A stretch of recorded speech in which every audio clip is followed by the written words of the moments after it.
My name is Stavros Malichoudis, and I'm a journalist, a Greek journalist who works for Solomon, an independent investigative outlet.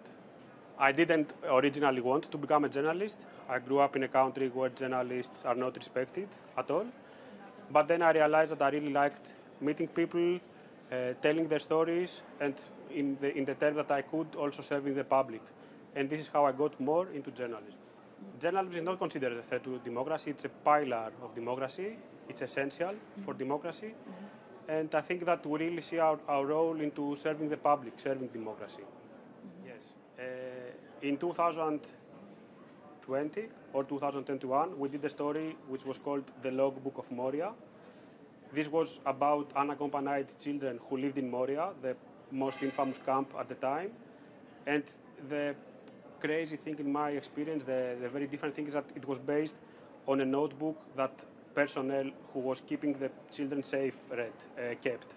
So basically it had logs from the personnel. So it was everything pure, everything written with their terming, with no filter, nothing.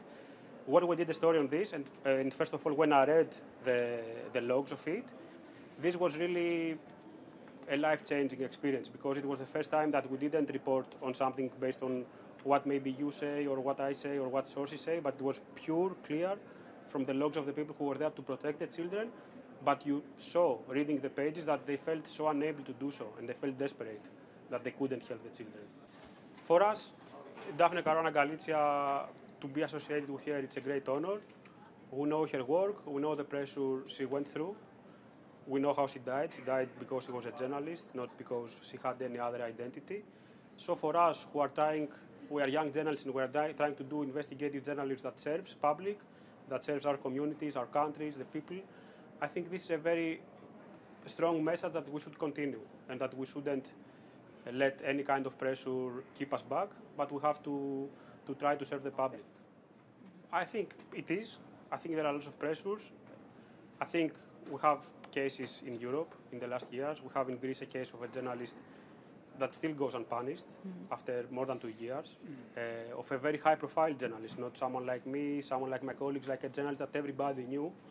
This killing is still unsolved.